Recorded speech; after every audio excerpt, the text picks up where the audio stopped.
And people go, can't I learn to be a healer in a weekend? And I go, no, our course is 18 months because it's a lot of responsibility as you are experiencing there. You know, there are protocols. We have a 10-page document of a code of conduct, do's and don'ts, because we're dealing with this. You know, doctors don't just go and start surgery having learned how to use a scalpel and I don't think everyone should be, but maybe go and do some Reiki or go and get a process of how you learn to manage your own energy, how you learn to manage that of your clients. And this being in the heart and not in the ego of the higher self and trusting this energy is super important. Energy follows thought. Cleanse my energy. I know what's mine. I know what's theirs. And there are times when people need to die of dis-ease. Not everyone is going to have a miracle.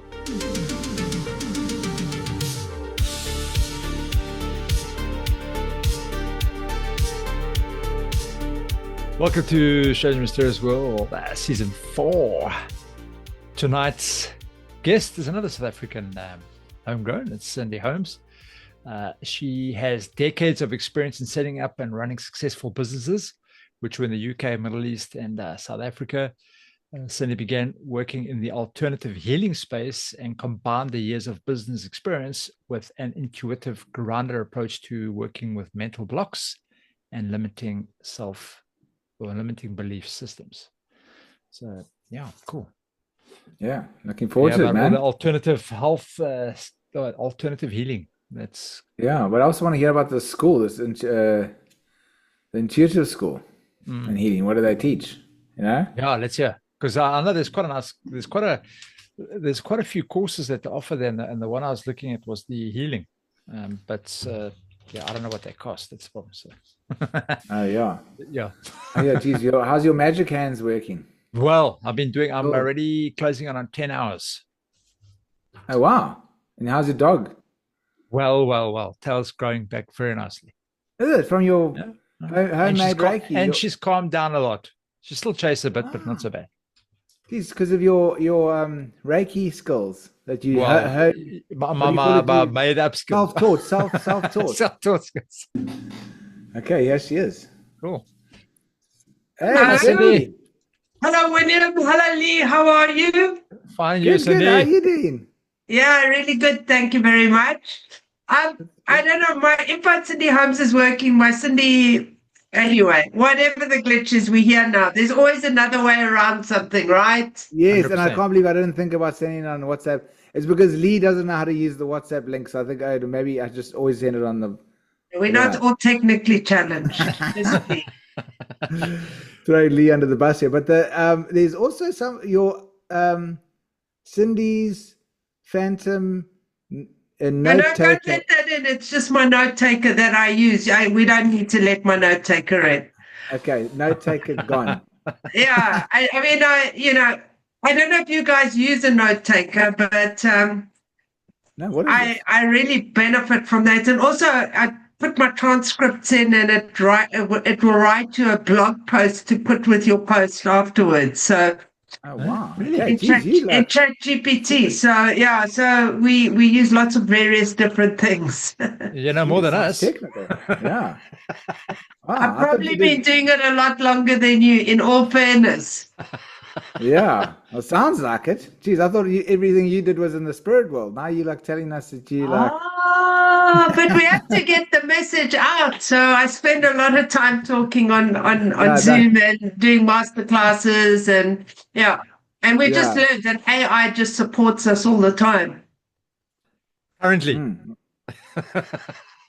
Apparently, yeah. I don't know. Is that not apparently? I said currently. Currently, it supports us all the time. Well, it certainly it's changed my life. So it's changed my life as well. I mean, I couldn't even write an email to. I could write an email, but it was horrible. Bad. So, me too. I'm very dyslexic, so it's just changed my life. I can write all of a sudden. Yeah, no, me too. And the one thing that I tried to make a meal the other day, it gave me this crappiest. I mean, I made that meal. It was so bad. I just was so angry. I was like, you are the most intelligent thing in the world, and this meal just tastes horrible. Anyway, hasn't got it all already. But sorry, now we're just wafting on. But anyway, Cindy, I'm so happy to have you on the podcast. Thank you for coming here. And yes, we'd just love to know, firstly, like, how did you get into this? I mean, we've done an intro about you and your school of intuition and everything else that you are amazing at with the spirit world. And we would just like to know how you got there. Right. Hello, everyone. I'm Cindy Holmes. I'm really super excited to be here. I've got these two handsome gentlemen asking questions, and I'm excited about that. Wow. It's a big question, how I landed here, but like most people on their spiritual journey, something happens, and something difficult often happens, or a sequence of events happen, and you're looking and seeking for something. Mine happened with two horrible experiences. One is a friend of mine died of liver cancer at the age of 33 in London, and observing a 33-year-old being quite vital one day, and in 9 months they were dead. And that was a massive journey around what is healing, how does healing work? And then the other was I spent a night in jail. Oh, wow. So the dark night of the soul was very real. What did you do? In Queen's Park Police Station. Oh, my goodness. I decided, because the friend died, I decided to kind of exercise my levels of drinking just a little bit harder than I was already doing. And yes. I also had a beautiful brand new Mercedes car that I'd got as a company car. I was the director of a restaurant group in London. I was the bee's frigging knees. And I went to a friend to cry in my beer that night, and I cried in my beer, and then I cried in my red wine, and then I cried in my whiskey, and then I said, I want to go home. And I got in my car and I drove home. Oh, wow. Deliver any gin and tonics, eh? Well, no gin and tonics, just hit the hard stuff. Stella Artois, she was my girlfriend at the time. Then some delicious red wine. Boom. And then, let's chase it with a couple of scotches. Anyway. A woman followed me back, and I kind of, the next thing, they're taking mic shots, I'm doing fingerprints. It was, and I for whatever reason, putting me in the cell, I just lost it. It was an awful evening. And actually, I was so over the limit in the UK that I needed to get a lawyer. Yeah, I was in the UK. I needed to get a lawyer because there was a good chance I would go to jail. Oh, wow. Is that why you left the UK? No, it wasn't, because I'm sitting in raining London right now. I'm rebuilding our community. I'm building a community there, but we have a beautiful community in Cape Town. I'm living the best of both worlds, actually. I'm coming back to Cape Town on the 17th of September, where I'll spend 6 to 8 weeks. So really that was a wake-up call for me. My drinking had escalated. I'd started isolating. I was drinking in the morning. I was drinking when I was happy. I was drinking when I was sad. And really, and with this death of this friend of mine, I came out of my body when she died. It was the most extraordinary thing. And I kind of knew I was out my body. My spirit with the death came out, and I had to seek a healer. I'd always known I was intuitive, but I was terrified of the spirit world. My mother used to call it hocus pocus. It was the work of the devil in our household. So I was terrified. I mean, at the Rand Easter show, for those of you who are old enough to remember the Rand Easter show in Joburg, and you used to see the fortune tellers down by the fairground. I would make a U-turn. I would go right on the other side because I knew there was something in it. Anyway, my spirit came out my body. There was a friend that I worked with, and I said, listen, my spirit's come out of my body. And she said, got someone you can go and see, they'll help you. Because it had been very stressful. There were no adults around. The school was here in London from South Africa. There were no parents. Like, I was 35, 36. I was the oldest in the group. And we're talking some 30 years ago. So kind of it was really difficult. But wait, sorry, Cindy, so your spirit came out and it didn't come back in? Or like were you floating So I around the needed whole to find time? it was like there was this detachment, like my spirit was detached from my body through shock, through pressure, through not understanding. And also this girl was a Jewish girl. She was a gay girl. We had to find try and find someone to do a proper Jewish funeral, quite quickly. So there was a lot of energy and a lot of challenge around her and her death. And also for me, because I knew, I didn't know about spirit, but I knew about mind over matter. I knew that we could make ourselves better if we felt okay in ourselves. Because then I'm going to jump.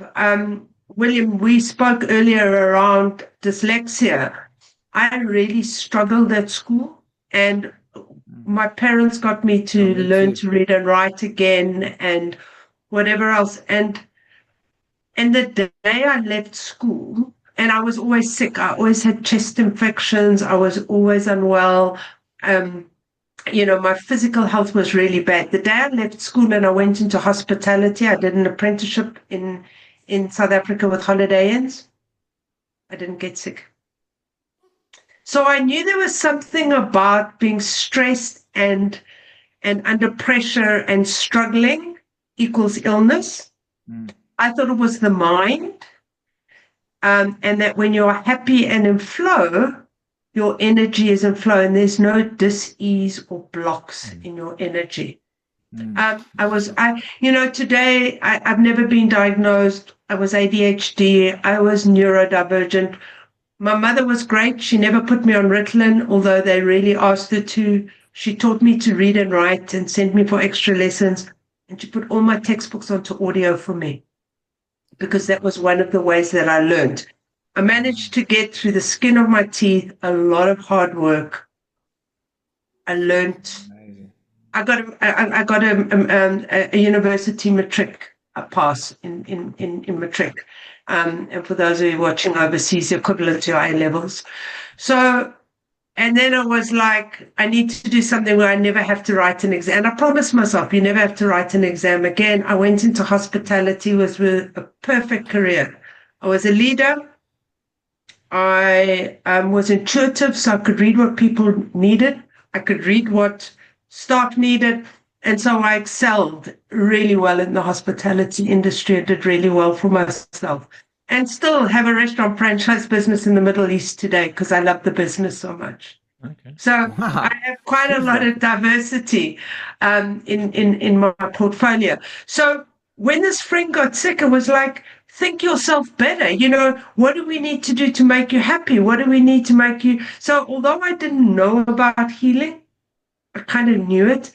And I think part of working in hospitality, the drinking started being different. I struggled with my sexuality, and my parents were very, very conservative. So I didn't come out to my parents.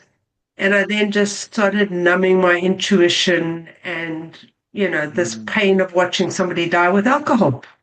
I was a heavy drinker before, but that kind of pushed me over the edge.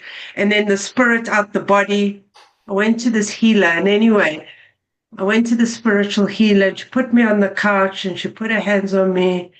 And she brought me back into my body, like my spirit, my soul back into my body. And the whole room just filled up with angels, like as if you were sitting in the room, this angelic realm. And then I realized I could communicate with them. I was still drinking, and it wasn't 3 or 4 months later where actually I got caught drink driving. And then I knew.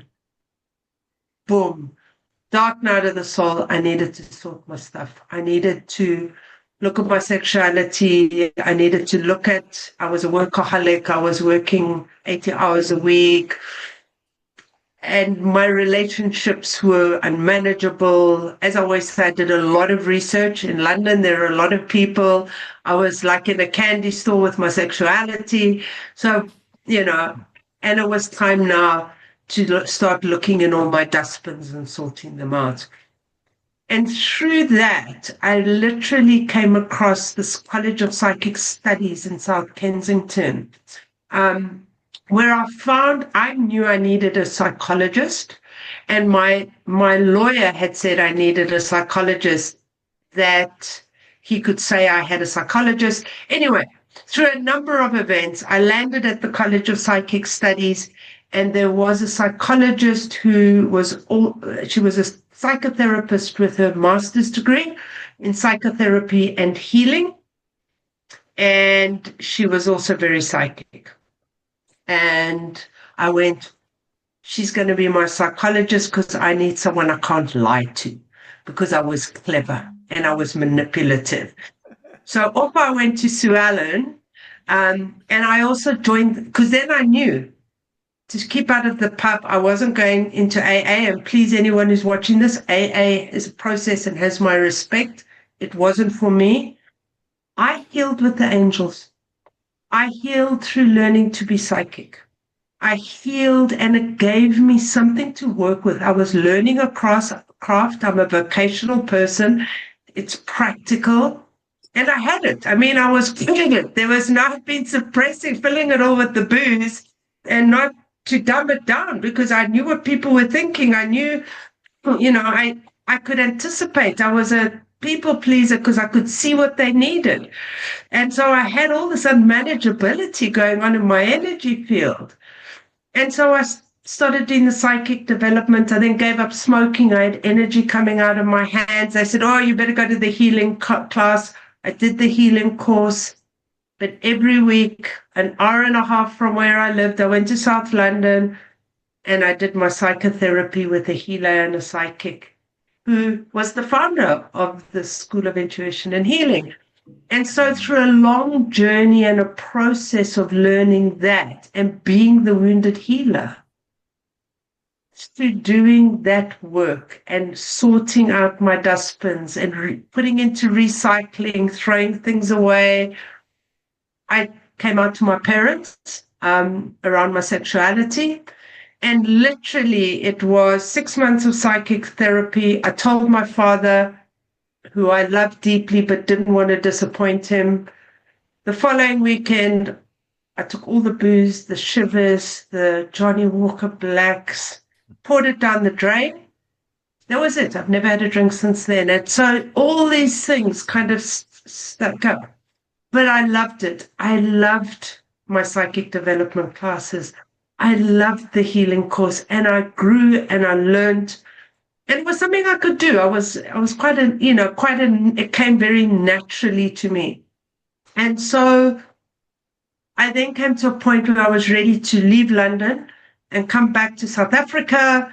My parents were getting really old. I came back to Cape Town, and what happened is that at the same time, Sue Ellen, the week I arrived back in Cape Town to immigrate back home, as we would say, she was in the country, and we had dinner together in Camps Bay. And I said to her, well, you never know, maybe you'll come out and do some workshops, or I'll organize something. She was still the tutor at the College of Psychic Studies, and within that next year, she decided to open the School of Intuition and Healing. And after the school opened in London, about 8 months later, herself and another person called Natasha came out and did some workshops. And so the school was born in Cape Town. And that was 2010, the year of the World Cup in South Africa. I'm sure you all remember it. Yes, no, how could you forget it? Jeez. Yeah, and so it was an exciting time. I took my restaurant skills. I opened a recruitment business, and the school was my hobby. I had my restaurant business in the Middle East. We had a recruitment company, which a friend of mine and I ran in Cape Town at the time. We supplied all the new hotels with staff. It was great. And I continued that. And alongside that, the school was my hobby. And we grew in Cape Town. And we got a footprint in Cape Town. And we trained, initially Sue and Natasha came out. And then eventually we grew our own tutors. And then lockdown really pivoted our business. We had a 3-year plan to go digital, like to start doing stuff digitally. We had something, and for those of you Cape Townians, called the 8 o'clock club, which we ran in person every Wednesday night at Erin Hall. And we pivoted because we were kind of saying we should be streaming these talks live. TED Talks were the woo of everything at the time. And we kind of had a 3-year plan, like how we were going to be like TED Talks. And unbelievably, lockdown we went from our 3-year plan became a 3-day plan. Lockdown happened. We converted my garage in Cape Town into a recording studio. Wow. And at the same time, Sue Allen retired and was closing down the school in London because there was no one to hand it over to. But of course, we were doing stuff online. So we then became the International School of Intuition and Healing. So we have the Cape Town community. I've come back to London to grow our London community in person again. And then we have this fantastic worldwide community. I mean, I interviewed somebody, or had a chat with somebody today from Iran. We have people in Egypt. We have people in Colombia. We have people in the Philippines. I mean, we just have this beautiful there, and then we have these in-person community as well. Jeez, that's incredible. Yes, Oh, yeah, you're that's a lot, remarkable person. Oh my gosh, that's really amazing. You've achieved all of that.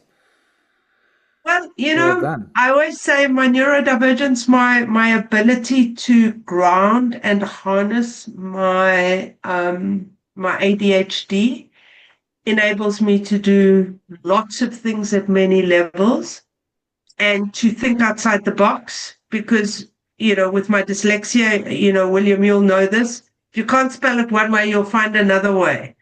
If you can't do it this way, you'll find another way. But like the link today. I just end up using the speech thing on the phone because I like try to spell it like 4 times and I'm like, okay, and then I just say the word and then it spells it for me. But there were days when you didn't, where I could never spell decision. So you would find another word, before we had voice recognition. Yeah. And so to think out the box is my thing. How can I live in South Africa and have a restaurant franchise business in the Middle East? People say, how much time do you spend there? I say, as little as possible. How can you do these things? So I think it was the ability, and then to think at many different levels. I have a capacity for big vision, but I use my intuition for big vision. I have a private practice where I coach a number of kind of partners in the Big Four, and people who are doing economic reform, some in the government, etc. So I do use my intuition for that bigger picture, and my healing skills to support people in business who have wounding through various different things. So kind of it all comes back to life coaching. It all comes back to our processes. And whether you're learning to be a psychic or a healer, that's the end result. Okay, can I ask something, Cindy? Yeah. Sorry, because healing for me is quite a big topic. So when you guys are talking about healing, are you talking about kind of channeling? Is it the channeling of the energies to heal? Is that what we're talking about? Okay. Yeah, that's on my level. Okay, cool. So healing comes in different forms. Healing is a big word. Mm-hmm.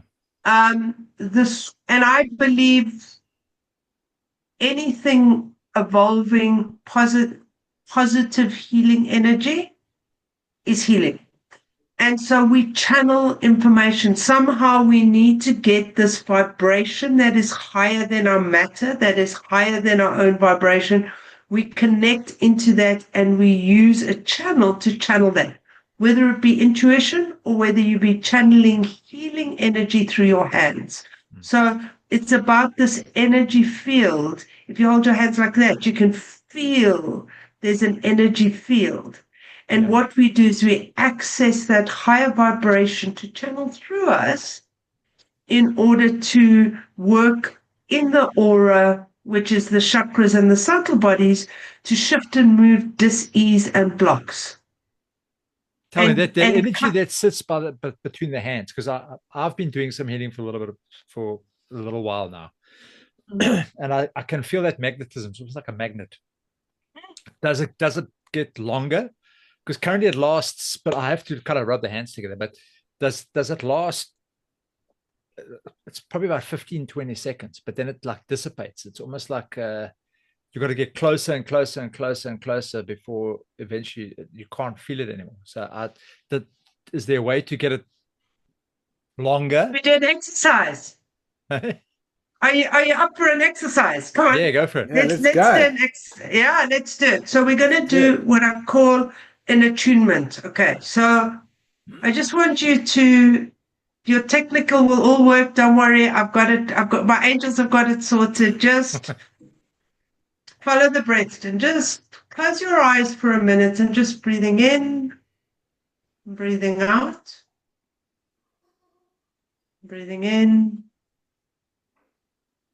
breathing out, allowing the mind to still, breathing in and breathing out. Now, I'd love you to ground your energy, and by that we're going to ground through the soles of our feet and the base of our spine. Imagine roots growing from the soles of your feet and the base of your spine deep into the earth. So going through the fertilizer, going through the soil, going through the mud, going past the rocks, going down, feel that beautiful slow vibration, just going into that vibration, going through the layers, through the water, through the diamonds, through the crystals, through the gold, through the renewable energy, all the way down to the heart of Mother Earth. And just feel her holding your soul in your body, holding you,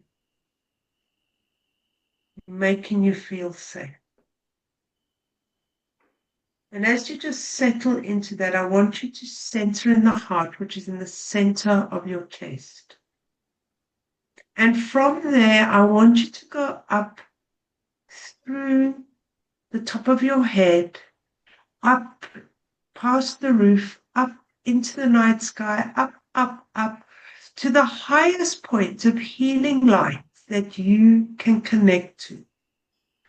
And now just feel that healing light coming down, down, down, down through the night sky, down through the roof of the house, down through into the top of your head, down past your third eye, past your throat, and into your heart. And this is drawn into your heart through the gravity. And now we're going to just, if you want to open your eyes and just bring your hands in front of you like this. And I want you to feel the heightened energy in that magnetic field. Just come closer and you'll see it will then push it away. And just feel that energy. Beautiful. You can even play a little bit with that energy. We don't want to heal from your energy field. We want to heal from that beautiful channel of healing light. Can you still feel that, Lee? Okay, slightly. Okay. But you know, the funny thing is exactly what you've mentioned about the root and up into the sky. I do that all the time. It's been a natural instinct. No one's taught me, no one's shown me, but that's kind of what I've been doing. Okay. The thing is, Lee, that mine starts off very subtle, and then the longer I do it, the more I can feel it. Like it gets stronger and stronger and stronger, and especially when you move your arms like this, then you can start feeling it like past. It's like it can get really strong, but like you got to do it for a while. Okay. So then what happens is you go into your head. You need to stay in that. Stay in that channel of there. So you don't have to keep going up and down, and it just flows. So when you're carrying out a healing, some healers get, Hot. hot hands, yeah. Or some people got icy cold. So sometimes if I'm working with somebody and I feel a cold patch, I know there's a block or a disease there, and then I need to move that out. And if if somebody's got a sore foot or a leg, and you just bring that and hold that healing energy on the place where there is stiffness or disease, the energy shifts the energy. You think of all the positive and negative cells. If you think of a cell and you think of the positive energy, and what you're doing is you're shifting that along. And we have these receptors and transmitters in our chakra system, and we then have the subtle bodies. And these energies are as unique as the physical body and how they interact and cross over with meridians and other channels. And that's what we are. We are not just matter, we are also energy. And that's the premise of energy follows thought. And that's where healing comes from. And then on top of that, the idea is for the highest good. So we're not forcing it. We're just allowing that energy to flow for the highest good. So Cindy, when you say, like, when you got the hands together, or when you got the hands like around the patient or whatever, are you still keeping this imagination of imaginary image of the light coming into your head, to your heart, and the roots? Are you trying to hold that image in your head while you're doing the? Is that what you? You start with, it's about a bit like when you learn to drive. So you intentionally, okay, I'm gonna check my rearview mirror. I'm gonna put on there. I'm then gonna start the car. I'm gonna look left and right and left again. I'm gonna put the clutch in and all of that, and then I'm gonna let the clutch go and I'm gonna put the accelerator on. Then so all of that's mechanical. Today you don't think about it. So when I do that, once I've got because we call that the gap. You ground, you attune, and then we would normally put a bubble of protection because you're bringing in this bright light, and a bit like moths, you don't want to attract anything to you. So I would then sort of put somebody in a bubble of light, and you put your person you're doing in a bubble of light, and we call that at the school the gap process. And the intention is to heal them for their highest good. And then that's the basic model. Then we do a chair model and a couch model. And then we just add on all these things, and then people work with that. Wow. Just my hands are very hot. Wow. There we go. We've turned on the tap. Yeah. How do you turn it off now? You have to block it. So no, you don't. So what you would then do is you would draw in your energy system. So you would draw in the crown. So let's just do that for your audience, so we don't have everyone running around with all this bright light shining and these big moths being attracted. So then you ground yourself again, and you draw in the crown, which is at the top of the head, and you draw the third eye, which is at the center of the brow, the throat, in the center of the neck, the heart, you draw that in, the solar plexus, which is just below the diaphragm, you draw that in. The sacral, which is just below the tummy button, you draw that in. We just draw in and drop those roots again. We want to be in our bodies. We want to experience life. So we just ground ourselves into the earth, and then we just visualize a beautiful bubble of protection. Wow. So Cindy, just the thing when you said the moths to the flame, like when you have when you're doing the spiritual work, it like obviously lights up your aura or whatever. And then the when you say moths, you're talking about like entities or like others, like things that go bump in the night. It's a big topic. I don't want people to be scared of healing.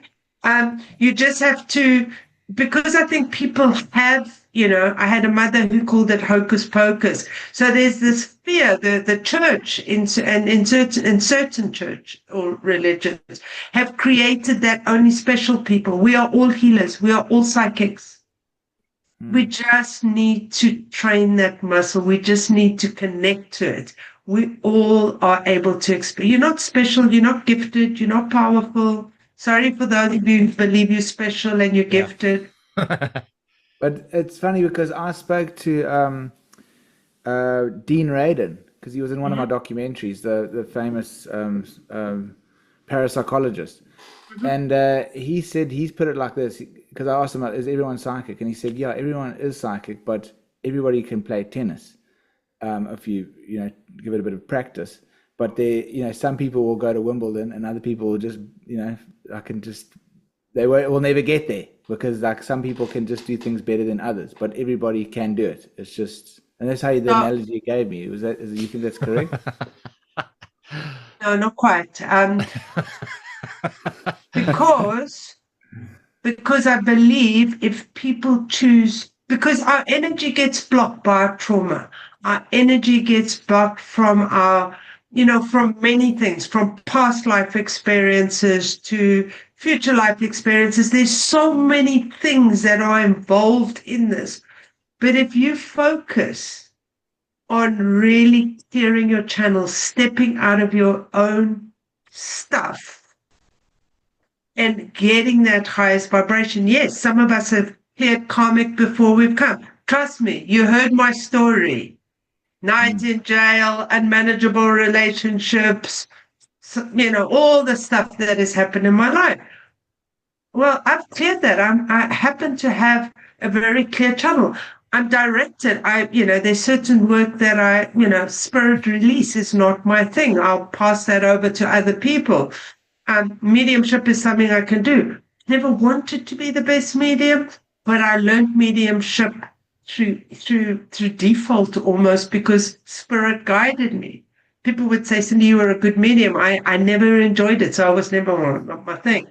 But so I think yes, people can be better at it and not, but and there is natural ability depending on where you are in your journey.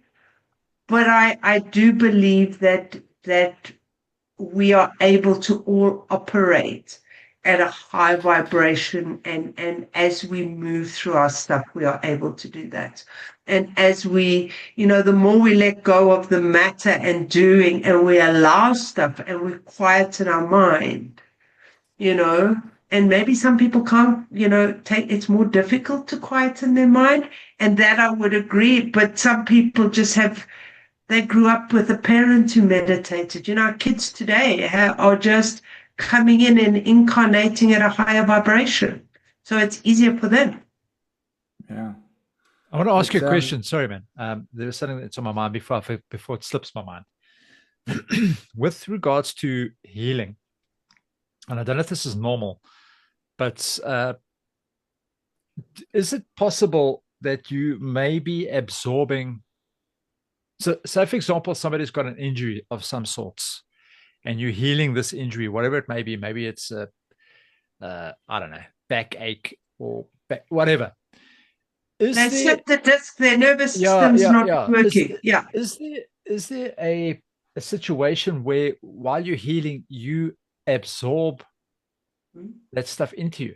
There's a reason why I'm asking, because something happened not too long ago, and I got a bit worried. But so while you're trying to heal all this illness or whatever it is, does it come into you at any stage, and if it does, how do you get rid of it? Because something happened, and like I said, I was a bit taken aback.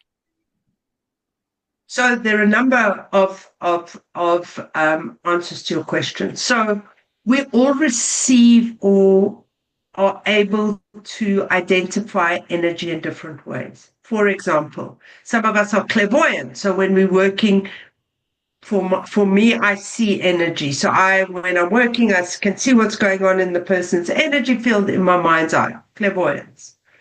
Some of us have our guides talking to us, or we just receive the information, which is clairaudience. So you see, so I'm very fortunate. I see and I receive information through hearing. But healers mostly, and what I encourage healers to do, because I have all my psychics coming and going, oh, there's this drama and that drama going and going. No, I want you to feel the energy. You're channeling the energy. Let's be clairsentient. Let's go in there and feel the energy. So it's a feeling of the energy. The heat is clairsentient. You're feeling the energy. But what happens, and I'm sure you've heard that a lot of healers, because they're highly sensitive individuals, and they're quite vulnerable, what happens is they then experience the pain within their body. So when I was a medium, for example, and you want to get evidence of how the person died, the easiest way is to feel, I'm choking, I have a headache, I have a heart attack. And so I encourage spirit to feed me the information through feeling how the person died, because you can go, the person had a heart condition, the person had a chest condition, and there were different feelings. I sort of got my own dictionary. So what happens is you can take on the pain of the person, but actually all as you want to do when you do that is get the information, but you want to protect your own energy so you don't take it on. And often people and healers, it's one of the most difficult things that we teach is what's yours is yours, Lee. I do not want the headache you've got right now, or the it's time for dinner and the rumbling in the tummy. I want to know you're hungry, but I don't want to feel your hunger. And if I feel it, that's good. I've got it. And I have that. I can send that energy away. But my energy knows that. And then as I go, so when I disconnect from a client, one of the things I say, what's yours is yours, what's mine is mine. And we teach people to know their own energy. So before you do a healing, you do a meditation, go, how am I feeling physically? How am I feeling emotionally? How am I feeling mentally? How am I feeling spiritually? Do I have any aches and pains? So when you finish your healing, you disconnect from your client, you ground yourself again, you shower your energy down to release any energy of your client, and then you will protect your energy again. So often, just feeling the shower of white light going through the physical, the emotional, the mental, and the spiritual just clears your energy field. I do a guillotine. What's yours is yours. What's mine is mine. And I step out of the energy field. Okay. Wow. So, Cindy, sorry, just to go back, you said that the kids that are coming in today have got a higher vibration. And I know there's this whole thing that we go into the fifth dimension, and I interviewed lots of people like for this documentary about it to try and work out, because there's so many different theories on that. But the one past life regression therapist, she was telling me that there's something big that's going to happen like soon, and that's why so many people are incarnating now, because they want to witness this thing. Do you have any opinion on that, or do you think that there is something big going to happen? We are anxious. Just want to check, Lee, did that answer your question? Yes. Before I jump into yours, yes? Yes, and so basically, okay, so let me tell you quickly what happened. I was busy Coming healing. Back to you. It's a good question. I was busy healing my dog, because it's got a bit of a mind issue, and it's biting its tail and it bleeds and whatever. So I'm busy healing. But I think I kept some of that negative because I'm trying to pull it out. And I think I accidentally passed it on to somebody the next day, because the guy was feeling a little bit down. And I said, hey, come on, I'll give you some energy. The next day, he ended up in hospital, and they couldn't figure out what the hell was wrong with him. Okay. We need to give you you need to have a protocol. Yeah. Attunement, disconnect from your dog, leave that energy, highest good, disconnect, shower and cleanse your energy, step away, check in with your energy. When you're taking it out, you're not taking it into your body. You're channeling this healing light to allow it to go into, or you busy channeling it such that, or you doing this, but you're visualizing that negative energy transmuting back into positive energy. It is really important that we are doing that. And that's why I wanted to come back to that question. We want to allow the energy that comes out to, in some form, either go back into the earth and rejuvenate into positive, give it to an angel to take away, but with intention. Energy follows thought. Yeah. So it's really important. And people go, can't I learn to be a healer in a weekend? And I go, no, our course is 18 months. Because it's a lot of responsibility as you are experiencing there. You know, there are protocols. We have a 10-page document of a code of conduct, do's and don'ts. Because we're dealing with this, you know, doctors don't just go and start surgery having learned how to use a scalpel and I don't think everyone should be, but maybe go and do some Reiki or go and get a process of how you learn to manage your own energy, how you learn to manage that of your clients. And this being in the heart and not in the ego of the higher self and trusting this energy is super important. Energy follows thought. I cleanse my energy. I know what's mine. I know what's theirs. And there are times when people need to die of dis-ease. Not everyone is going to have a miracle. Sometimes people come, and if you're doing it for their highest good, they might die the next day because that was for their highest good. So intention is vitally important. We are not God. Because if we take people's energy on and we think it and we steal from our solar plexus and our ego, we will get sick. It's got to be in the heart. It's got to be you walk with your client, you go backwards, you go forwards. And I bang on about it a lot because I know. I've been taken out. I've got sick. I've been there. I've been exhausted. Somebody like me who's doing all the things I do, I can't afford that. So how do I stay in my heart? Whose is this? Is it mine? And also to know when I need a rest, when I need self-care, when I need a healing. Knowing your own energy is absolutely vital, and that you don't take. Funny, I was talking to one of our accredited healers today, who's recently graduated, and they said, "Can't I just take people's grief through me?" And I'm like, no, but let's channel let's hand it over, let's send it, but you can't take it into you. That's not our role. We're not here to be suffer and be in pain. So that's really important. 5D and the new earth. It's such a good subject.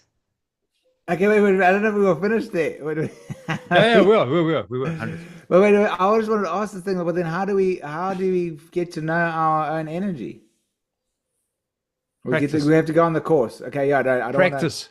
I'm not here to plant our business at all. I'm not here for that. But I'm here to educate people. I'm an educator.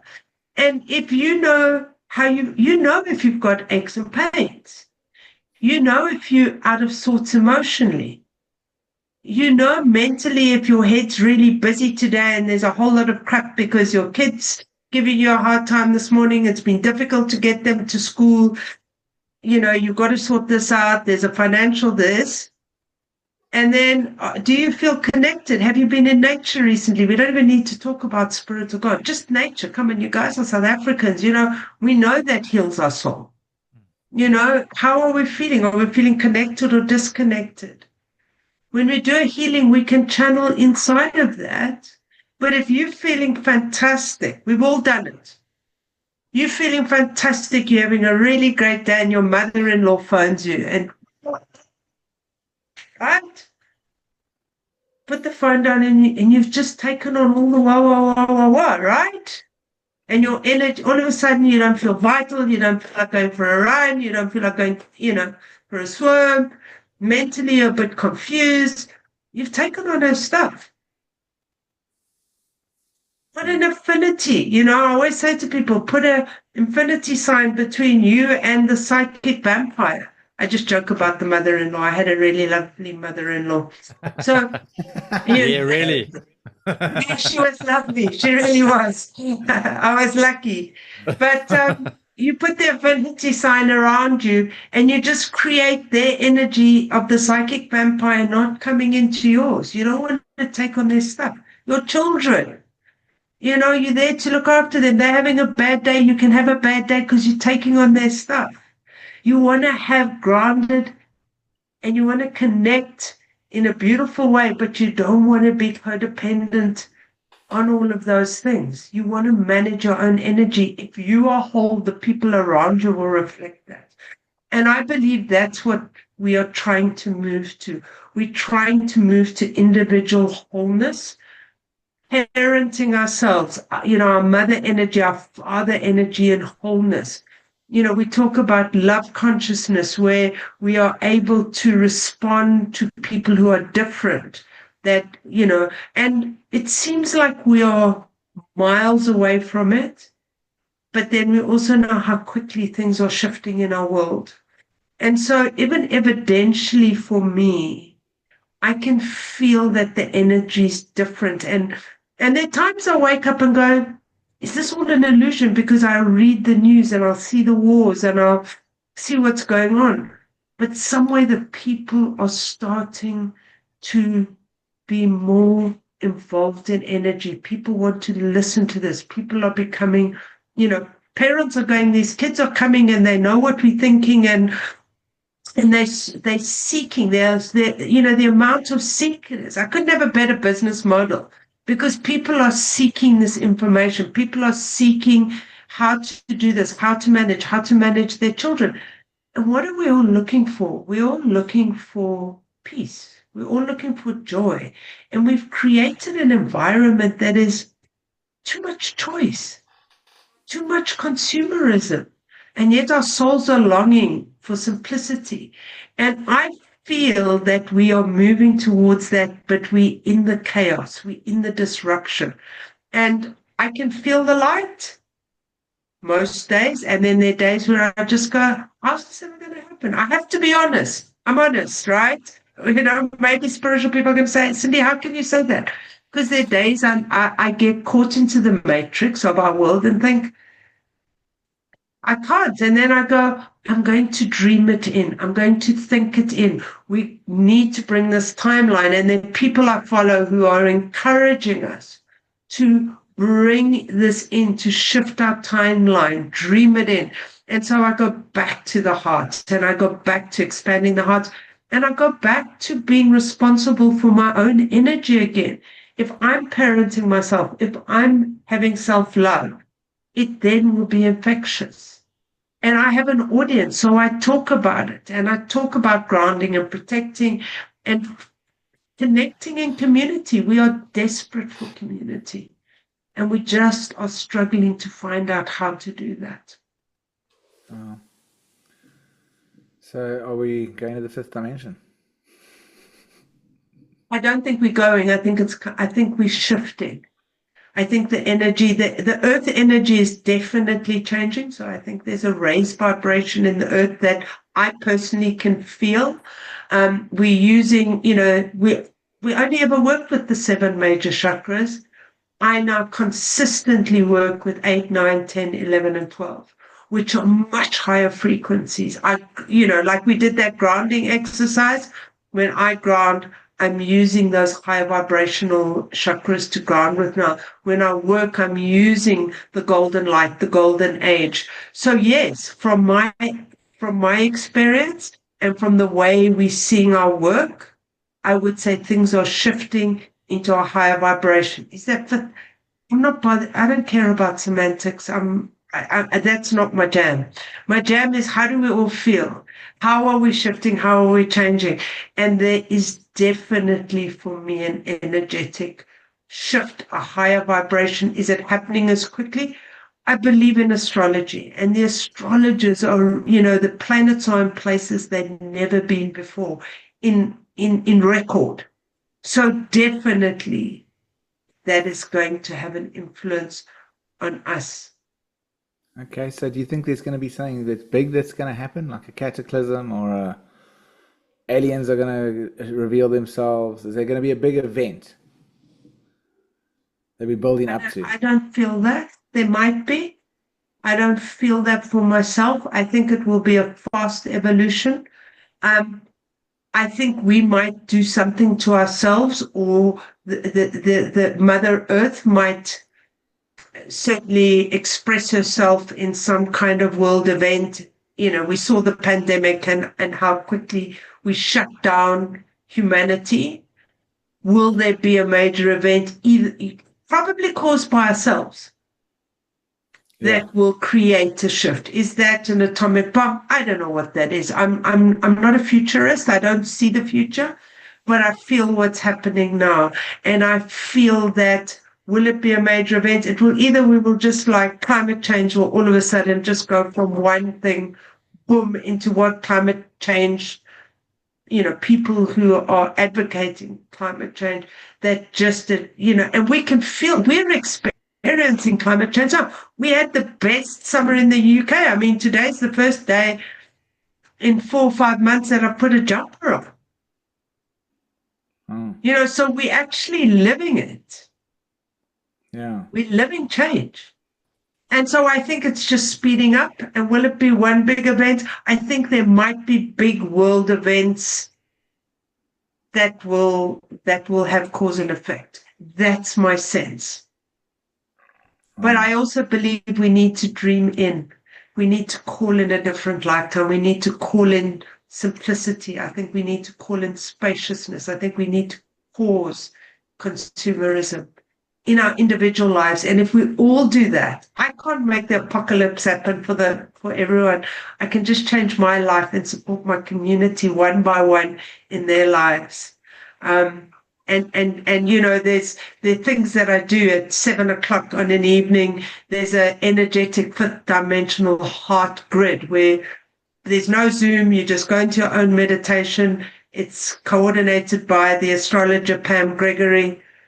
And when people say, what can I do? I say, just go into that grid and raise the vibration. Just raise the love and your connection, that attunement that you felt in your heart. Raise that attunement, raise it in your own energy, and then just share that. And we can do that. I mean, as spiritualists, there were on different platforms that I follow. When Iran was bombed by the Americans and things could have gone horribly wrong worldwide, we all we really energetically connected in, and there were grids of raising the vibration and bringing. And yes, I do believe that we are shifting that. Okay. But it feels,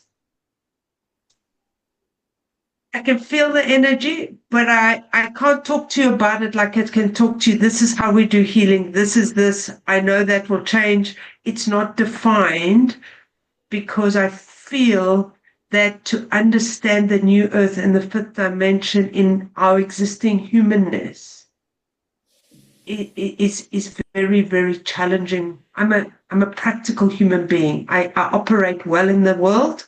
I'm not out there. I'm very grounded. And so for me, often dreaming in that world is difficult. But I can feel change and I can feel shifts. And I know that expansion is there. But I'm not a channeler who sees the future. I'm more practical. Everyone will say, when it happens, I'll be there running around, picking people on the bus and say, come on, it's time to go, and kind of be down on the ground with the people and getting them to jump in the bus that's in the 5th dimension. That's me. Getting them into the ships. Yeah, or whatever it is. Yeah, all the Noah's Arks. I don't know what that is. Like Dolores Cannon, I think it was Dolores Cannon, she was also hypnotizing people that had these alien abduction things.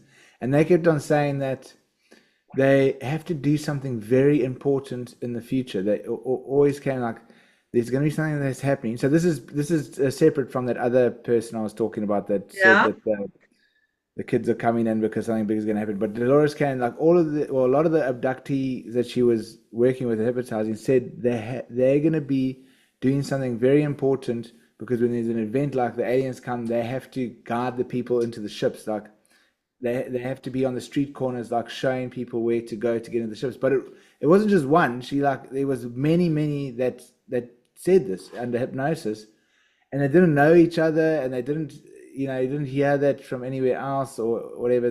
So it was like very interesting that these people said those things, And I don't not believe them. I'm not one of those people, and we will know what our roles are. I think my role is to to be at quite a practical level. Yeah. Around that and listen and whatever. There are people who I work with who are channeling and seeing and experiencing. We're feeling it in how the healings that are coming out. But definitely the children who are coming in, there are children coming in with not having past life trauma. We're experiencing that with our healers and feeding back in our community. There is definitely that happening. Because we need to keep, the dark is quite dark on our earth right now. And I think the timeline could shift either way. I don't think it's a given. That's one thing I know for sure. It's not a given the fifth dimensional energy comes. We need to dream it in. We need to bring it in. And I think that timeline shifts. So there's like the indigo children, that whole indigo thing. So the indigos are now kind of, they were kids that were psychic and healers, and I'm sure you've heard around the telepathy tapes of children with autism, and we're seeing this increase of children on the spectrum. It's part of them being on a higher vibration. Oh. So the telepathy tapes is conducted by a doctor and a journalist. Have you heard of that? Yes, definitely. Have you listened to them? So, and so we're seeing, and we are seeing a lot more neurodivergence. We are seeing our kids that are in the, you got young kids. They're much more sensitive than we were.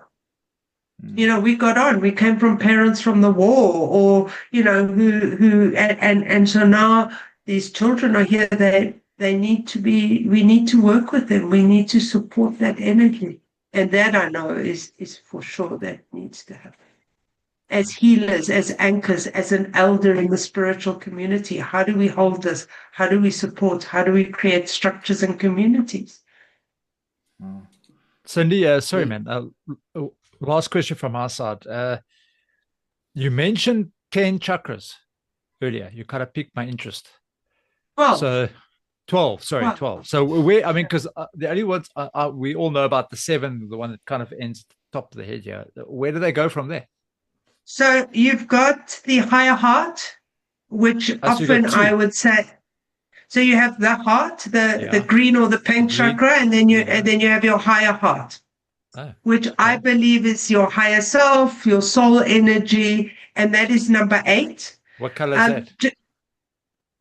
It depends. It shows up in different. Mine shows up turquoise. Mine shows up as gold. Okay. So mine is gold.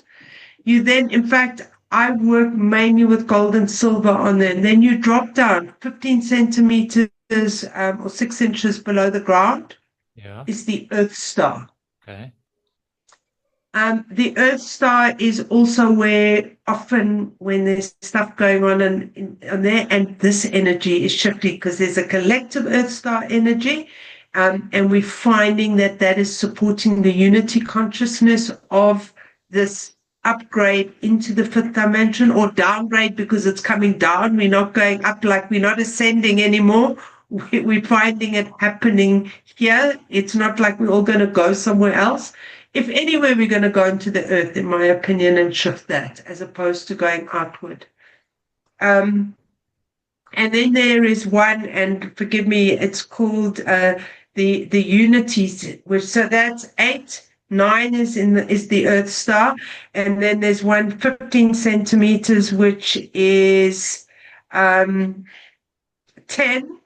and then one that is 30 centimeters, and then one that is a meter. And those all are of higher vibrations. They appear in gold and silver, and then I connect those up normally to this, either which I believe is the masculine. We would then connect that up to the soul sun or the soul star or our soul group, or even the monad, which is the part of us. Often when we talk about the 5th dimension, the monad, which Alice Bailey, who wrote in I'm sure Alice Bailey. Theosophists. What is called the Theosophic Society? Yeah, she spoke about the part of light that decided it wanted to come into matter and experience. and that actually, so that then connects there, and then to the collective source of all creation, or to the, to that collective energy. And really for us right now, it's how do we bring the collective here? How do we reach the new earth by the unity consciousness, which is for me the most difficult, but the one that I work on a daily basis, like not othering. How do we do that? Not judging myself, not judging others. And naturally, that is not the easiest thing in the world to do, honestly. Yeah. How do we do that? Yeah. And if we all just did that, we would shift the earth, right? Mm. So, Cindy, sorry, there's my last question is that because I did so many different kind of practices in my search, and so many different initiations and whatever, I've done everything. So many, but the thing is that I was getting quite interesting results about myself actually before I went trying everyone else's things, and I actually got I was doing this one meditation and I started getting precognition kind of things happening. It was very exciting actually, but then because I also come from Cindy, me and you, our past sounds exactly the same. And also I went through a whole alcoholism thing. I was in jail many times, a prison or a holding cell, but I never had that was the thing that didn't wake me up. But I haven't had a drink for 9 years. Congratulations. It was only afterwards when I was sober, then I started having these. The one time I was driving and I just suddenly thought I had this deja vu that just went on and on for it felt like ever, and then I started just feeling like everything was connected and I could see how everything was. So I had this I don't know, this crazy experience that I think maybe the Buddhists call it samadhi or something, and that started, that and a few other things that got me going. But so I had this, so I was getting this precognition thing, but then obviously the addict in me was like, oh my God, this is amazing. I gotta, I couldn't go to the bar and just have the beer. I would have to have the store rum and everything else. So now I've got this great experience, and then my addicted personality just goes, okay, now I've got to do the out of body thing. I've got to do the, now I'm trying all these other things. And then that thing went away, the precognition thing. But then I got into so many other things, but the one that stood out was I got initiated into Sadhguru's Shambhavi Mudra Kriya. And while he was doing the initiation, he said, I'm firewalling the occult now. So, and he also spoke about this a lot, that, if any of his students start showing any of the siddhis or any occult powers or special abilities, like seeing the future or whatever, he pushes it back and he blocks it so that it doesn't become a distraction on your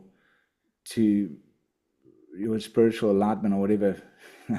So, and it makes sense. And then he also said, because also in this material world and in this modern world, that people, when they get these abilities, like these siddhis where can start reading people's minds and seeing the future, and that you could use it, we would use it to overpower other people and also for bad things, which I totally get as well.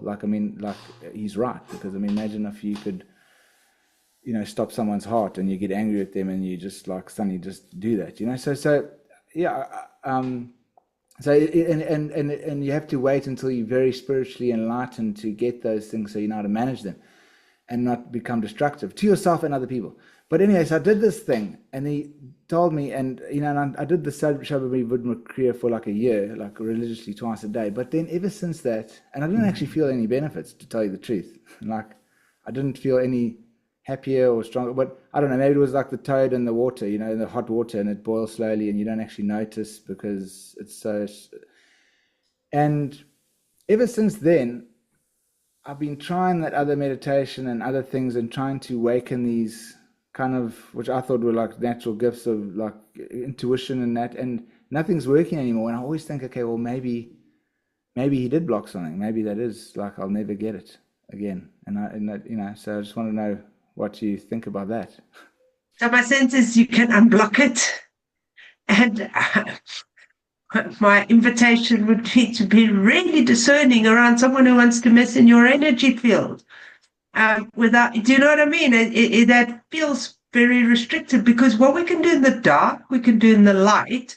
And if we all evolve into the ability to be telepathic and to create beauty, that's what the new earth is, where the fifth dimension is that we would just have this conversation without even needing to talk, or, we would be telepathic, we would be great healers, and we're shifting into the ability to change. So my curiosity is why is that only for somebody who's these kids that are coming in, are we going to shut them down because they have a more spiritual, energetic alignment to shift the world? Sure. No, I mean, I totally think this, and also I think some of those things actually keep people going on this spiritual journey, because they see that there is something to it, like it's like evidence, and it'll keep you like.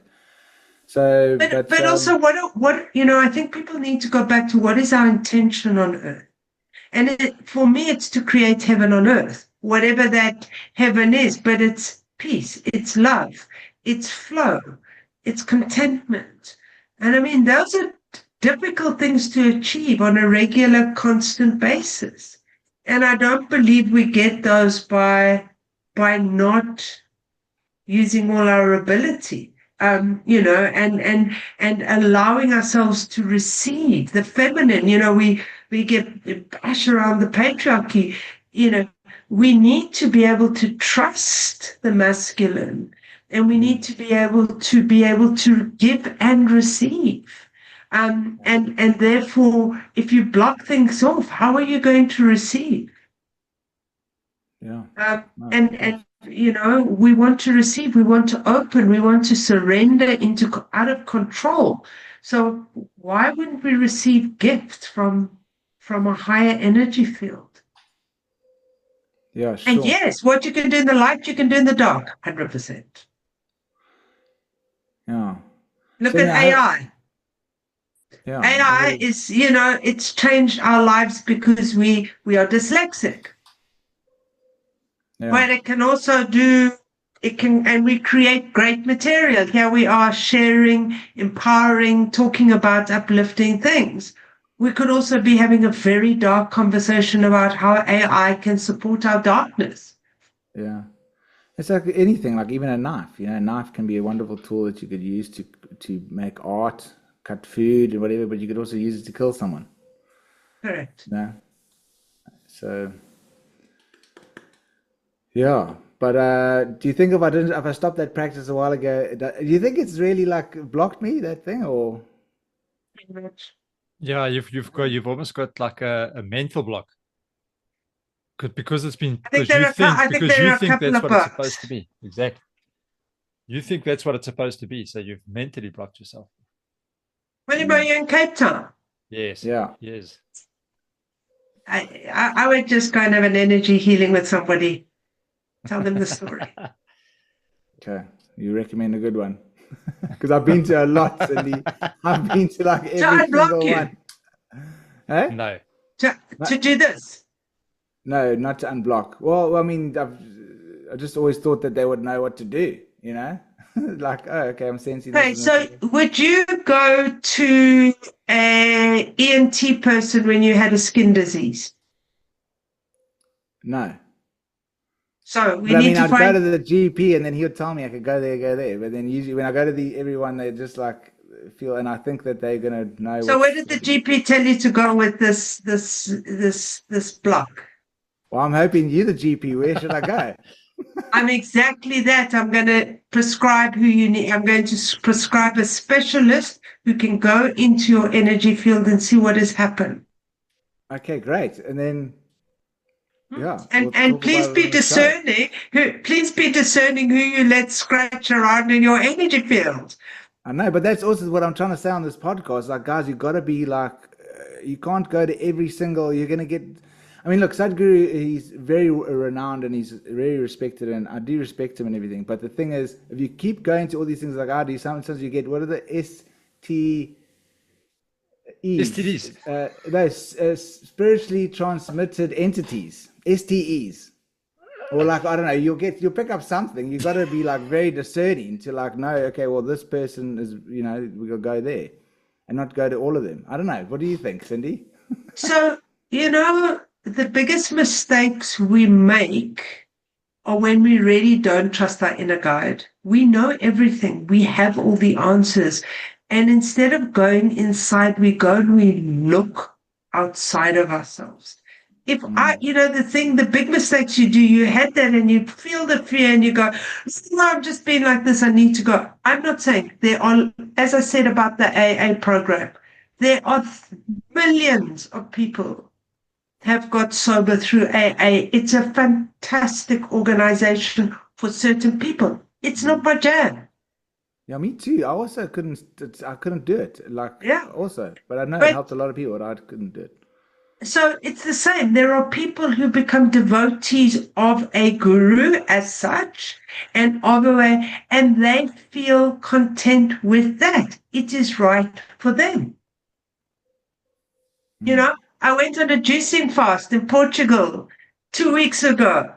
Juicing fasting is not for me. I was sick for 2.5 weeks. It's called juice gate in my life. I got an infection. I collapsed. It was like, it's not for me.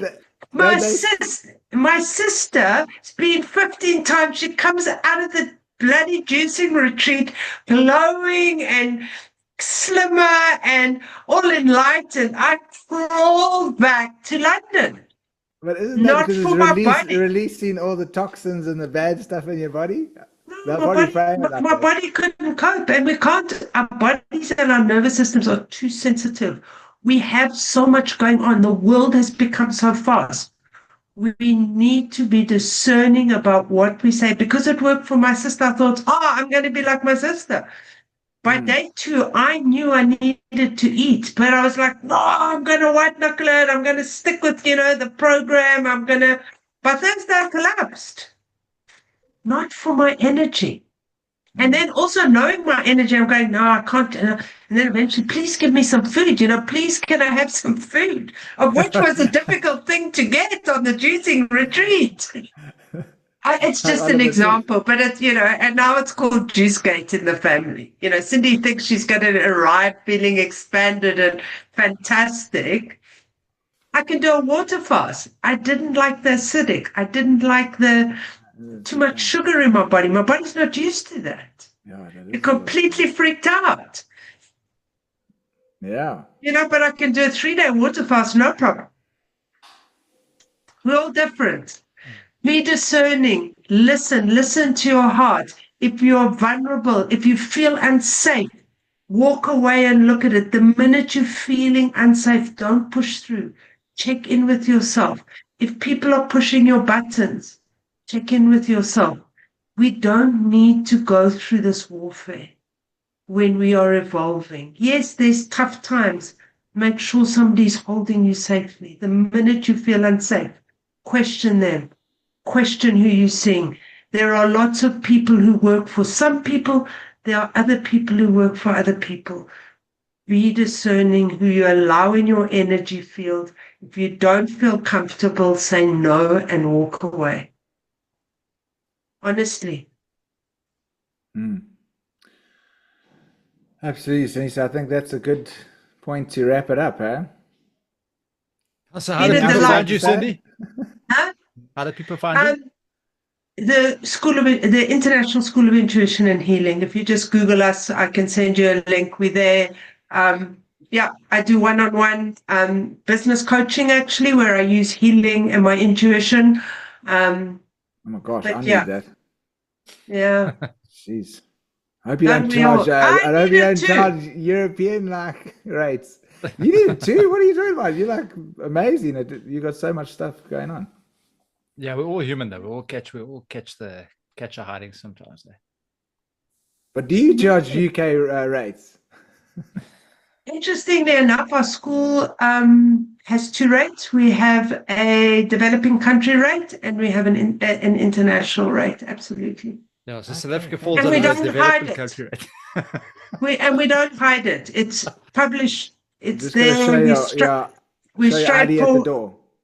Yeah, you have to show your ID if you're there, or, you might come from Zimbabwe or whatever, and we try to be affordable to most people, and we try to also, if there are people who are keen to learn, we will look at stuff. We will look at supporting people and giving bursaries and things like that. So, our education is not very expensive. It's, we need and I'm not knocking the people who are. People must do what they're comfortable with, but we try to come in at a level that people from all over the world can, for me, it's about building a community. It's about, I believe everyone should do a healing course, whether they're going to become a healer or not, because it's transformational. And if you don't do any transformation, I'll give you your money back, because I don't want you will change, but you got to put the work in. No, of course. Cindy, it's been such an amazing interview. Thank you. I really enjoyed it so much, and so much to learn, a lot to think about next few days. Thank you.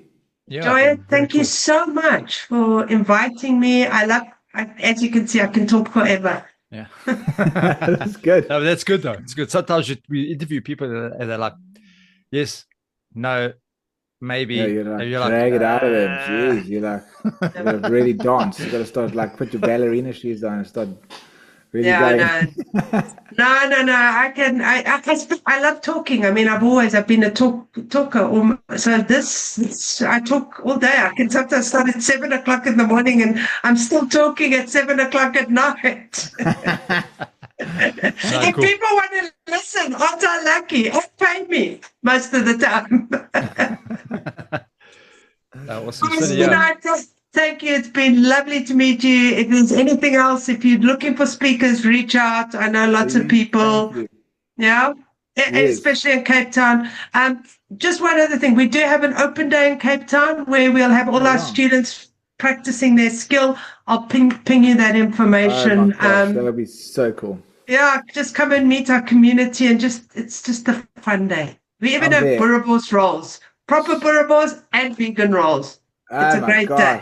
There we go. I know, right? Most people come up with a boerewors roll and they get a reading and a healing and a talk. Nice. I can't wait. Well, if you were in Durban, I'd be going for the vegan roll. Yeah, whatever. You see, whatever floats your boat. I'm not you know what I mean? I'm just normal. I'm just a normal human being doing the best I can, honestly. Thanks, Cindy. Much appreciated. Thanks, guys. I enjoyed that. Bye. Cheers. Bye. Cool, bud. Oh, that was amazing. I love that. That was really good. Yeah, very cool. Very energetic.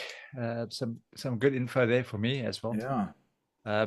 It's exactly what we were talking about beforehand, about you and your anger issues. It's exactly what we were speaking beforehand, and she actually mentioned it at the end there. So, yeah, but geez, I didn't know that you almost killed your friend when you just. No, he landed up. So I've grabbed. We shook hands. And okay, I'm going to give you some energy, and I kind of did a 10-second closing eyes of it. But I think I've transferred the previous nights trying to draw out the bad, because I didn't get rid of it. It's kind of hanging around. So I think I accidentally passed it to him. So he landed up going to a hospital. They did 110 blood tests. They could not find anything wrong with him, dude. He had blew up. He said to me, it was like he had been, it's like, when you get stung by a bee. He said his face swelled up to 3 times the size. What? He was off. Yeah, he was off for a couple of days. He said that they didn't know what was wrong. So I kept quiet. It was I kept quiet. No more shaking your hands, Lee. Fuck it. So that's what I thought. Fuck. Okay. Like the hamster. Be careful. Well, that's it. So that's why I thought, let me ask a question, because I need to get rid of this stuff. It's not lacquer for me to hang on to it. Yeah. Well, you should go and do one of the courses, dude. I'll go and have a look and see what it costs. And also, I also was checking out some great books on Audible, like for Reiki beginners. Yeah. So you should also maybe give us a few books. Okay. Be cheaper than these courses. Cheapest. Tell you, I don't even want to tell you I spent on a Reiki course. And nothing happened. I can feel the bubble. Like, Yeah. but I can feel this bubble. Like I can feel it. Like if I just do it, I don't even have to rub my hands. I don't have to do any meditation or whatever. But if I just do this and I concentrate for a while on the feeling, it'll come, and I can keep it, and I can make it wider and wider. You know, can do it over like 10, 15 minutes, and I can get it. It feels really strong. I don't know what to do with it. Yeah, practice. Put it in my heart. Just put it in your heart and send it out. Yeah. What's it about? But sweet, dude. Catch you later. Guys and girls, thanks Thanks, again. guys. Like and subscribe. And nice and long one tonight. And we will chat again next week. One. I love that one. Yeah, fantastic. Awesome. Okay. Awesome. Cheers, Thanks, guys. everybody. Cheers, Will.